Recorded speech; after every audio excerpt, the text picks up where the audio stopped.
সবাই আসবে এই তো এসে গেছে মনে হয় বিলম্ব থেকে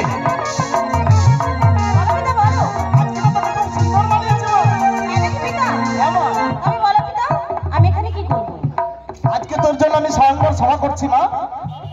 এই সভাতে হ্যাঁ পিতা বলো। তোর মনের মতো যাকে পছন্দ তুই করবি তার গলায় তুই বরমাল্য অর্পণ করবি। তাই নাকি পিতা? হ্যাঁ মা। ঠিক আছে পিতা। তবে একটি কথা মা, কি বলো পিতা বলো। এমন একজনের গলায় বরমাল্য অর্পণ করবি তোর পিতা দক্ষ রাজার এই উঁচু মাথাটা যেন মাটিতে মিশে না যায় মা। না পিতা না, আমি তোমার মেয়ে হয়ে এই কাজ কখনো করতে পারবো না পিতা। তাই যেন হয় মা। বেশ তাই এসো পিতা, তাই এসো। সতীমা সতীমা হ্যাঁ বলো মুনি বাবু। এই যে দেখো দেখো দেখো তোমাকে বিবাহ করার জন্য কত দেবতাগণ উপস্থিত হয়েছেন এই রাজপ্রাসাদে। এই দেখো একে একে করে সমস্ত দেবতা সিংহাসনে বসে রয়েছেন, শুধু অধীর আগ্রহে বসে রয়েছেন কখন তোমার হাতে বরমালা। আচ্ছা মুনি বাবু, হ্যাঁ বলো। এই সভাতে সবাই রয়েছে, জ্ঞানী গুণী ঋষি এবং দেবতারা সবাই। হ্যাঁ সবাই রয়েছে। তুমি তো জানো মুনি বাবু, তুমি আমায় এক এক করে পরিচয় করে দাও।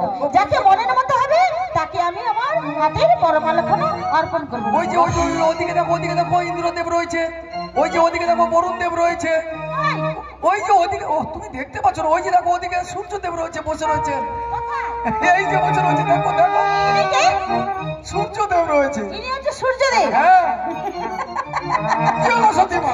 না মুনি বাবু না, আমার সূর্যদেবকে দেখে না হ্যাঁ। একেবারে পছন্দ হচ্ছে না। এদের কাউকে পছন্দ হচ্ছে না? না কাউকে পছন্দ হচ্ছে না মুনি বাবু। আচ্ছা মুনি বাবু, হ্যাঁ। তুমি তো আমাকে সবাই এক এক করে পরিচয় করে দিলে। হ্যাঁ, করে দিলাম। এটা আমি সব দেবতাদেরকে দেখেছি, হ্যাঁ। এদের কাউকে দেখে আমার একেবারে পছন্দ হচ্ছে না মুনি ও বাবু। সতীমা এ কত সুন্দর দেখতে, এদের মুখখানা দেখো, এই যে এই যে একজন বসে ইন্দ্রদেব বসে রয়েছে দেখো কত সুন্দর। হ্যাঁ বুঝেছি মুনি বাবু, বুঝেছি। ইন্দ্রদেব বরুণদেব সবাই এসেছে, কিন্তু কাউকে আমার পছন্দ হচ্ছে না। তবে যাও মুনি বাবু, দেখো, এই মুহূর্তে যদি প্রাসাদের বাইরে কেউ এসে থাকে হ্যাঁ। তাহলে তুমি তাকে সবার মধ্যে নিয়ে আসবে, আমি ওকেই বরমাল্যখানা অর্পণ করবো। ও তাই নাকি? হ্যাঁ মনিবর হ্যাঁ। আমাদের এই সভাতে সবাইকে আহ্বান করেছিল তাই না? হ্যাঁ করেছিলাম। আজ এই সভাতে অসম্মান করলে না, না, আমি- তাই আমি এই সভাতে করে চলেই যাচ্ছি। না, না, না, আমি করিনি। আমার সতী মায়ের যখন পছন্দ হচ্ছে না তখন আমি তো সেখানে বাধা দিতে পারি না। লেগে যা শোনো মুনিবর, বলো, শোনো। এই মুহূর্তে তুমি যাবে প্রাসাদের বাইরে, যদি কেউ থেকে থাকে হ্যাঁ। তাকে সবার মধ্যে নিয়ে আসবে। যদি ওকেই পছন্দ হয় হ্যাঁ। তবে তাকেই বরমাল্য অর্পণ করবো। তাই নাকি? তাই তাই তাই, তবে আমি তোমার অপেক্ষায় বসে থাকবো মুনিবর। আচ্ছা শোনো সতী মা, যদি ওই প্রাসাদের বাইরে কোনো মুনি ঋষি যোগী থাকে তাদেরকেও নিয়ে আসবো? যারা থাকবে নিয়ে আসবে। আচ্ছা এটা অনুমতি পেলাম তো? হ্যাঁ মুনিবর, ঠিক আছে। তাহলে আমি আসি। তাহলে তুমি এসো। তাড়াতাড়ি সবার মধ্যে নিয়ে আসবে, আমি বিলম্ব করবো না মুনিবর। একদম না একদম না। ও ওই যে এই বসন্ত নারীকে নাকি পছন্দ করবে মামা তাড়াতাড়ি বল। ধরো ও মামা শোনো শোনো শোনো শোনো, আচ্ছা কষ্ট না করলে কেষ্ট মেলে। তুমি এই যে তোমার প্রভু আরাধ্য দেবতা শ্রী রামচন্দ্রের ধ্যানে থাকো, তুমি ধ্যানে থাকো বলেই তো তুমি মানে দেখতে পাও। আমি সব কিছুকে জয় করতে পারি। তাহলে আচ্ছা আচ্ছা আচ্ছা, তার একটু মানে দাঁড়াও। আমাকে বিয়ে করতে হলে কষ্ট করতে হবে। একটু কষ্ট করে একটু অপেক্ষা করো, আমি আনছি এক্ষুনি। মানে কোথায় আছে কোথায়? আছে আছে তুমি- ও ভাগনা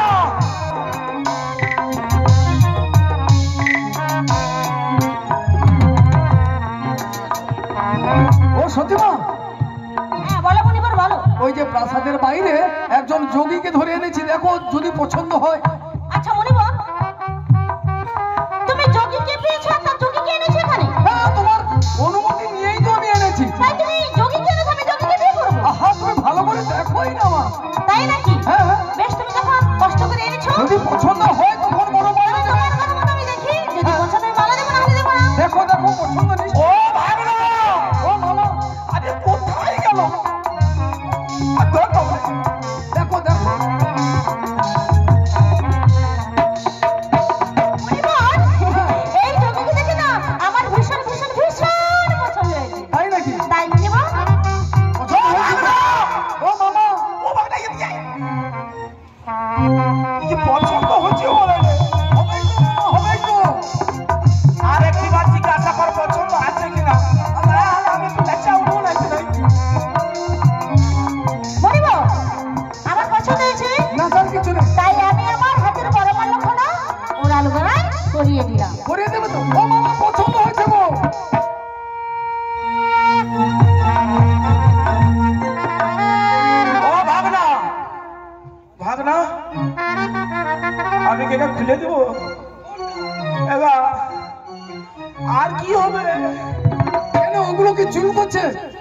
আমি দূর কতক্ষণ আর বানিয়ে রাখবো কোন রকম লুকিয়ে আসছি বুঝতে পারছো হ্যাঁ কেউ দেখতে পায়নি ঠিক করছো কেউ তাহলে বুঝতে পারছো আর যদি দেখতে পাতো সর্বনাশ হয়ে গেছে সর্বনাশ হয়ে যেত ও ভাগনা আগে বড়মাল্লা যখন পেয়ে গেলাম হ্যাঁ তখন কি বলছিস শোন বলো আমাদের মানে তোর আসি না হলে হ্যাঁ হ্যাঁ সত্যি মা আসি না হলে হ্যাঁ না না দাঁড়া রম্মদেব হ্যাঁ তাই জানো প্রভু বলো। আমি তোমাকে না ভীষণ ভীষণ ভীষণ ভালোবেসে ফেলেছি ভালোবেসে ফেলেছি? তাই আমার হাতে মালাখানা আমি তোমার গলায় পরিয়ে দিলাম ও গো